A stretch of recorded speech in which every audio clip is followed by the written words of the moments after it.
Hello दोस्तों, स्वागत है आपका आपके अपने चैनल टेक वीडियोपीडिया पर। टेक वीडियोपीडिया पर अभी हम डिस्कशंस कर रहे हैं फ्रंट एंड वेब डेवलपमेंट के ऊपर। तो फ्रंट एंड वेब डेवलपमेंट की इस जर्नी के अंदर वेबसाइट डेवलपमेंट क्या होता है, वेबसाइट्स क्या होती हैं, वेब पेजेस क्या होते हैं, इनकी बेसिक इंफॉर्मेशन लेने के बाद, एचटीएमएल की थ्योरेटिकल नॉलेज लेने के बाद कि एचटीएमएल के एलिमेंट्स क्या होते हैं, एचटीएमएल एलिमेंट्स किस टाइप के होते हैं, सिमेंटिक एचटीएमएल क्या होती है, नॉन सिमेंटिक एचटीएमएल क्या होती है, और एचटीएमएल के जो different different type of tags की कैटेगरी है उसको किस तरीके से डिवाइड करते हैं, किस तरीके से स्टडी करते हैं, इन सबको डिस्कशन करने के बाद में हम आप पहुंचे हैं अब हमारी प्रैक्टिकल अप्रोच के साथ में कि जो भी हमने स्टडी करा है कि एचटीएमएल एलिमेंट्स क्या हैं, कैसे काम करते हैं, कि पर्टिकुलर एचटीएमएल एलिमेंट्स को यूज कहाँ कहाँ करते हैं और उनका वेब पेज के ऊपर किस तरीके से हम यूज कर सकते हैं। तो आज के वीडियो के अंदर हम यही चेक करने वाले हैं कि एचटीएमएल एलिमेंट्स के अंदर पर्टिकुलरली जो टैग या जो एलिमेंट्स टेक्स्ट फॉर्मेटिंग के अंदर यूज में आते हैं या टेक्स्ट कंटेंट को डिस्प्ले करने का काम करते हैं, उनके ऊपर डिस्कशन करने वाले हैं। तो अगर आपने वीडियो को फर्स्ट टाइम यहाँ पे देखा और प्रीवियस वीडियोस नहीं देखे हैं तो आगे बढ़ने से पहले आप प्रीवियस वीडियोस को जरूर देखें, क्योंकि बेसिक नॉलेज होना बहुत ही जरूरी है अगर आप परफेक्ट तरीके से वेब डेवलपमेंट कोर्स को अचीव करना चाहते हैं, अपने स्किल्स को इम्प्रूव करना चाहते हैं। तो और चैनल पर नए आए हैं तो चैनल को सब्सक्राइब करना भी ना भूलें, और अगर वीडियो आपको पसंद आए तो वीडियो को लास्ट में लाइक एंड शेयर करना भी ना भूलें। तो चलिए शुरू करते हैं आज का video, HTML elements for text.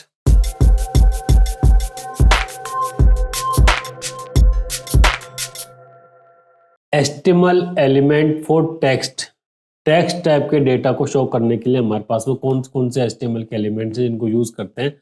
उसके लिए हम सबसे पहले एक एचटीएमएल फाइल हमारी बना लेते हैं, यहाँ पे उसका नाम देते हैं text element dot HTML. Click कर दिया। अब एचटीएमएल फाइल को लिखने का जो सबसे पहला हमारा जो टैग आता है वो कौन सा, डॉक टाइप। डॉक टाइप का हमने एचटीएमएल डिफाइन कर दिया। उसके बाद में स्टार्ट कहाँ से होता है, एचटीएमएल से। एचटीएमएल ओपन हो गया, क्लोज हो गया, उसके बाद में उसका पार्ट आता है हमारे पास में हेड। हेड के अंदर हम सबसे पहले लिखते हैं क्या, title.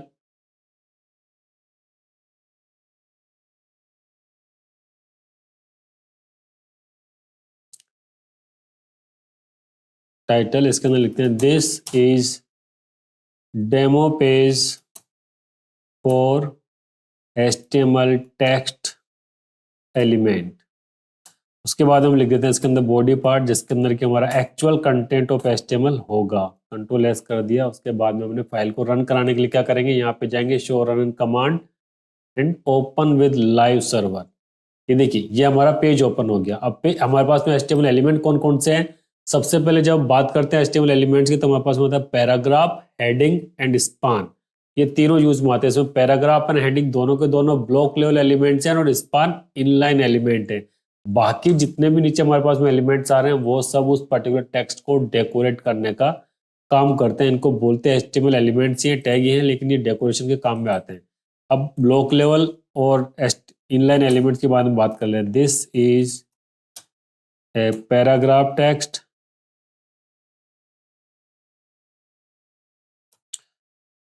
you can type here any size of text। File save करी, इसको रन कराने की चेक करा तो हमने यहाँ पे जाके चेक करेंगे कि क्या फाइल आ रही है हमारे पास। देखिए आ गया this is a paragraph text, you can type here any size of text. अब हम बोल रहे हैं कि ये है हमारे पास में ब्लॉक लेवल एलिमेंट। उसके बाद उन्होंने बोला कि तो पैराग्राफ हो गया, सेकंड हो गया हेडिंग। हेडिंग के अंदर जब बात करते हैं तो आती है H1 से लेके H6 तक। H1 की जब बात करें, दिस इज हेडिंग लेवल 1। इसके बाद में मैं सेकंड लिखता हूं H2, this is heading level 2। Normal tag है, कुछ नहीं करना होता, हमें केवल टाइप करना होता है। VS कोड हमारा काफी सारा काम इसके अंदर आसान कर देता है। Level 3 H4, this is heading level 4। H5, this is heading level 5,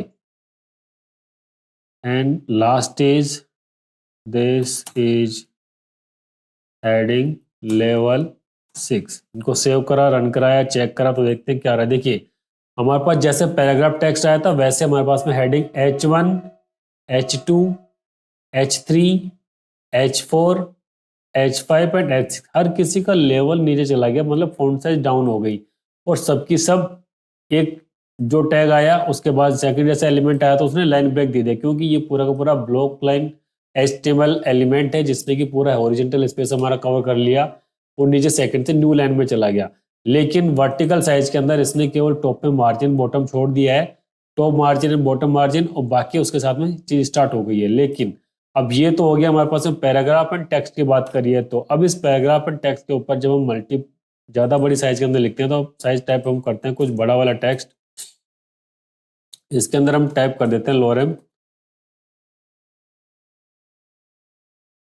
ये इसके अंदर टेक्स्ट आ गया कुछ लिखा हुआ, इसको हमने छोड़ दिया है। अब ये टेक्स्ट को हम रन करा के चेक कर लेते हैं, ये टेक्स्ट हमारे पास में आ चुका है। अब जो टेक्स्ट हमारे पास में लिखा हुआ है उस टेक्स्ट की फॉर्मेटिंग अगर हमें करनी है कि कहीं पे उसको स्मॉल करना है, कहीं पे इसको एम्फेसाइज करना है, कहीं पे इसको डिलीटेड दिखाना मतलब कैंसिल दिखाना है, कहीं पे इसको हाईलाइटेड दिखाना है, कहीं पे बोल्ड दिखाना है, कहीं पे स्ट्रॉन्ग दिखाना है, उस कंडीशंस के लिए हमारे पास में कौन से एलिमेंट्स आते हैं काम में, उस टाइम पे हमारे पास में ये सारे टैग आते हैं काम में, क्या B, strong, I, emphasize, mark, small, delete, insertion, subscription, superscription, ये सारी चीजें।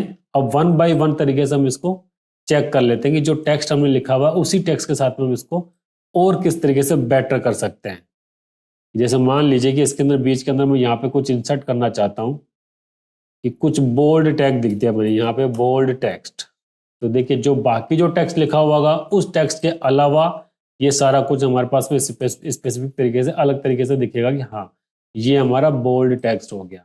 लेकिन देखिए हमने जब इसके साथ में लिखा है तो एक्चुअली में लिखना का पैटर्न यही होता है, लेकिन अगर आप इसको बोल्ड टैग को अलग तरीके से भी अगर लिखेंगे पैराग्राफ से बाहर निकाल के भी तो भी ये बिल्कुल लिखा हुआ जाएगा, उसके अंदर कोई ये मनाही नहीं करेगा। बोल्ड टेक्स्ट लिखा तो बोल्ड टेक्स्ट भी लिखा हुआ आ गया इसके अंदर, पूरे यहाँ पे रन होने लगा कि जो आपने यहाँ लिखा था वो यहाँ पे भी आ गई। ठीक है, अब इसके बाद में हम बोल्ड के बाद में दूसरा हमारे पास में आ गया एम्फेसाइज करने के लिए, तो यहाँ पे हम बोल देते हैं इसको EM, एम्फेसाइज टेक्स्ट, ये यहाँ पर आ गया। इस टेक्स्ट को जब हमने चेक करा यहाँ पे तो देखिए ये क्या लिखा हुआ आ रहा है यहाँ पे, इस तरीके से ये आ गया अलग तरीके से। अब इसी टेक्स्ट को हम नीचे अलग तरीके से लिखना चाहेंगे तो कैसे लिखेंगे, जैसे हमने बी लिखा था उसी तरीके से हम यहाँ पे हम कर देते हैं EM।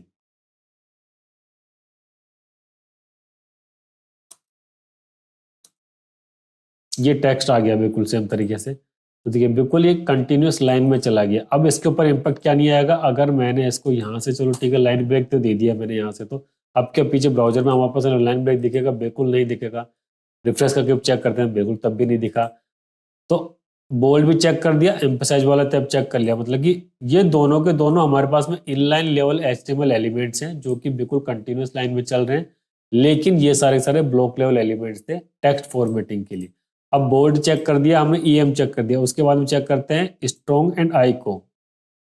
स्ट्रॉन्ग जैसे बोल दीजिए, हम यहाँ पे बोल देते हैं स्ट्रॉन्ग टेक्स्ट,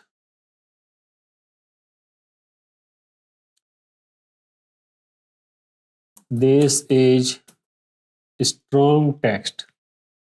अब सेम चीज मैं यहां भी लिख देता हूं, दिस इज स्ट्रॉन्ग टेक्स्ट। अब इसके अंदर बेसिकली हमें ये भी पता लगेगा हमें क्या लिखना चाहिए और क्या नहीं लिखना चाहिए। तो बिल्कुल पैराग्राफ हमारा कंटिन्यूअस है, यहाँ पे हमने जैसे लिखा दिस इज स्ट्रॉन्ग टेक्स्ट, तो अब देखेंगे जो बोल्ड टेक्स्ट काम कर रहा था वही यहाँ पे स्ट्रॉन्ग का भी काम हुआ। तो बोल्ड एंड स्ट्रॉन्ग दोनों के सिमिलर काम होते हैं, जो हमारे पास जो टेक्स्ट लिखा होता है नॉर्मल कंटिन्यूअस लाइन के अंदर, उस टेक्स्ट से अलग तरीके से टेक्स्ट को दिखाना है बोल्ड करके, तो इसके लिए हम यूज करते हैं स्ट्रॉन्ग एंड बोल्ड को। और एम्फेसाइज को मतलब अलग तरीके से दिखाने के लिए ये वाला टैग यूज कर लिया। अब उसके बाद चेक करते हैं हम आई को, इटालिक, यहाँ पे सेम कंटिन्यूस हम लगा देते हैं आई, दिस इज इटालिक टेक्स्ट। इसी टेक्स्ट को हमने कॉपी कर लिया और इसको यहाँ पे हम कॉपी पेस्ट कर देते हैं। हम एग्जिस्टिंग वाले कैट टॉप उसके ऊपर भी चेंज कर सकते हैं। तो देखिए यहाँ पे ये आ गया हमारे पास में इटालिक और ये हो गया एम्फेसाइज, दोनों के अंदर बहुत मामूली से फर्क है। जो आपको हमारी रिक्वायरमेंट के हिसाब से जो आपको यूज करना है, जिसके साथ में ज़्यादा फैमिलियर हो जाए, वो आप इसको यूज कर सकते हो। जैसे यहाँ पे देखिए दिस इज इटालिक टेक्स्ट लिख दिया। अब इटालिक जो भी हमने करा है कि जो भी फॉन्ट होगा उसके बेस के ऊपर चलेगा। अब ये सारी सारी जो हमने बोल्ड लिखा, एम्फेसाइज लिखा, स्ट्रॉन्ग लिखा या फिर इटालिक लिखा, अब जो भी फॉन्ट हमने यूज कर रखा होगा पर्टिकुलर हमारे पेज के ऊपर, उसके अकॉर्डिंग इनकी साइज वगैरह वेरी होती रहती है। लेकिन अब देखिए यहाँ पे जिस तरीके से हमने अलग तरीके से यूज करा हुआ है और ये इसके अंदर कंटिन्यूसली यूज कर रहे हैं, तो इनलाइन एलिमेंट्स के अंदर, इनलाइन एलिमेंट्स का जब भी हम यूज करते हैं, ब्लॉक लेवल एलिमेंट्स के अंदर जो भी कंटेंट होता है उसको डेकोरेट करने के लिए हम उसका यूज करते हैं।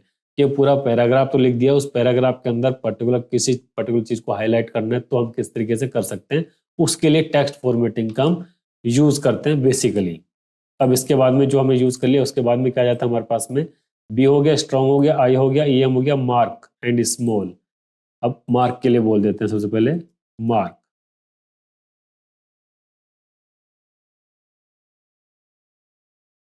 This is mark text. जैसे हम नोटबुक में काम करते हैं तो मार्कर से कोई भी चीज को मार्क कर लेते हैं, ये हाईलाइटेड है हमारे लिए। सेम उसी तरीके से यहाँ पे मार्क टेक्स्ट, ये जो एलिमेंट आता है वो काम करता है आपके पास में। ये हमने यहाँ पेस्ट कर दिया। अब इसको चेक कर लेते हैं। तो देखिए दिस इज मार्क टेक्स्ट, कि आपने एक पेन चला दिया, कि आपने अंडरलाइन कर दिया, उसके लिए ये सारी चीजें आ गई हाईलाइटेड। अंडरलाइन नहीं, मार्क, जो मार्कर इसके ऊपर रन करा देते हैं, उसी तरीके से यहाँ पे भी एलिमेंट हो गया। ये हो गया मार्क एलिमेंट। उसके बाद में आ जाता है हमारे पास में अंडरलाइन। तो मान लीजिए कि यहाँ पे मैं लिख देता हूँ underline, this is underline text. Same copy paste में नीचे कर देता हूँ।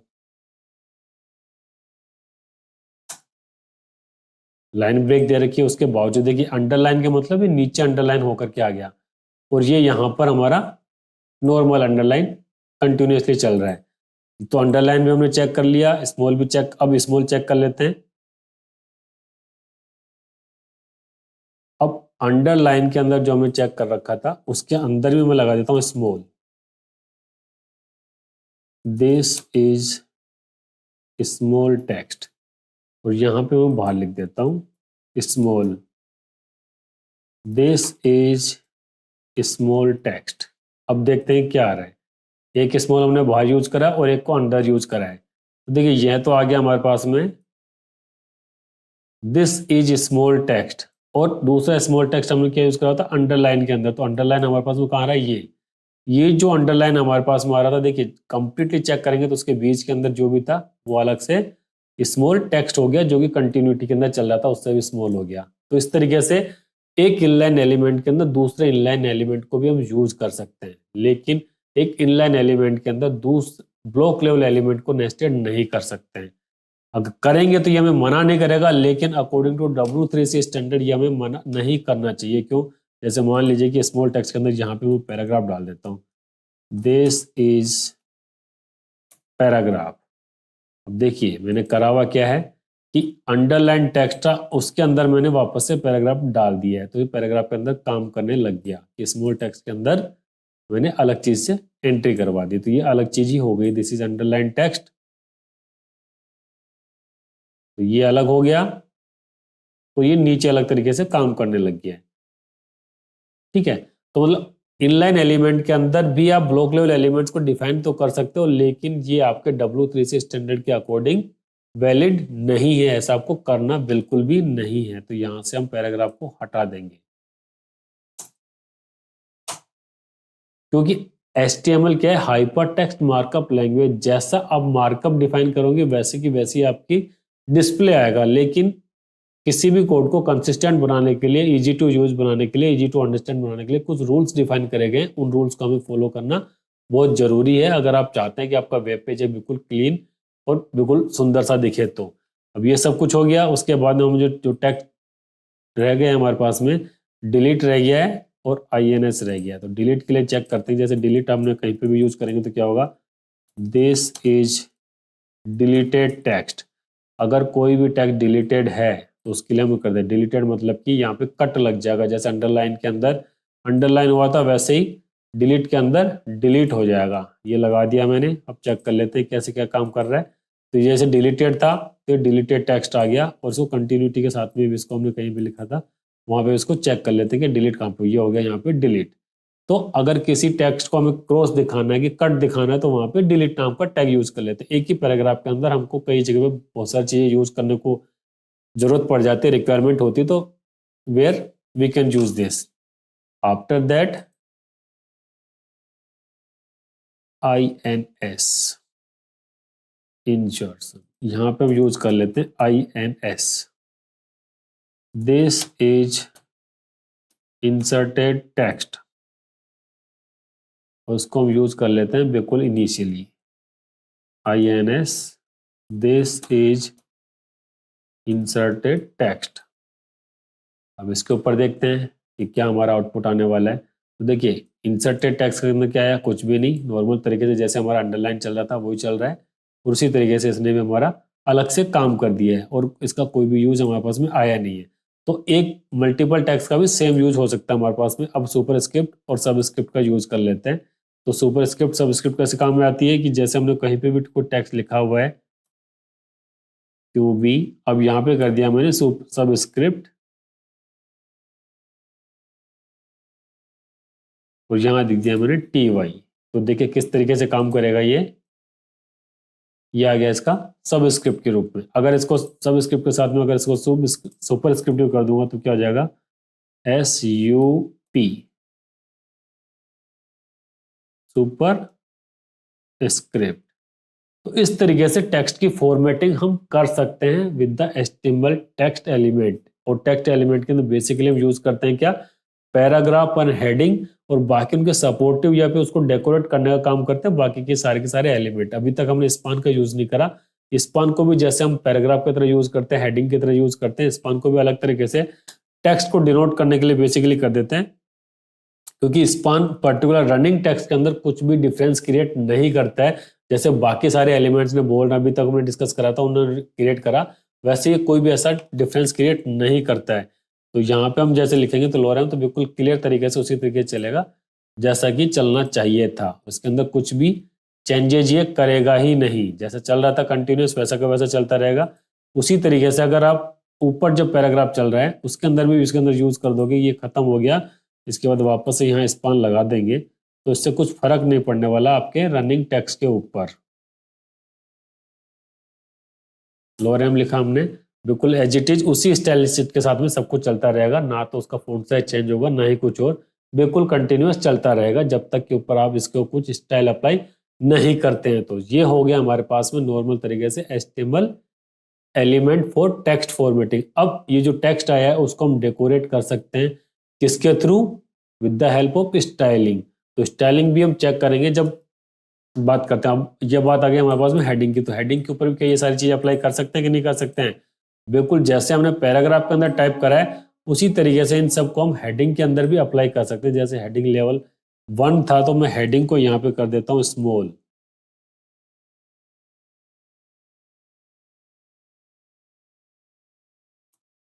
जैसे मैंने स्मॉल करा वो हेडिंग लिखा तो देखिए क्या आएगा यहाँ पे चेंजेस, कि जो टेक्स्ट ये आ रहा था उसके कंपैरिजन के अंदर इसकी साइज छोटी हो गई है। अब इसी के साथ में अगर मैं इसको अंडरलाइन भी कर देता हूँ, ये हो गया अंडरलाइन, तो ये अंडरलाइन भी यहाँ पे काम करने लग जाएगा। तो मतलब कि जो टैग आपने जहाँ पे लिख दिया वो वहाँ पे अप्लाई हो जाएगा। तो इस तरीके से HTML के टेक्स्ट वाले एलिमेंट्स यूज में आते हैं। तो इन सभी एलिमेंट्स के हमारे पास नॉलेज होना बहुत जरूरी है जब हमारे, क्योंकि वेब पेज के अंदर जनरली आप टेक्स्ट को डिस्प्ले करते हो, टेक्स्ट का ही कंटेंट ज्यादा होता है, तो आपको इन सबका बिल्कुल बेटर यूज करना आना चाहिए। इनसे बाहर आपका कुछ भी ऐसा कोई टैग नहीं आएगा जिसके थ्रू आपको यूज करना हो, अगर tag only for text content की हम बात करते हैं तो। Okay, thank you.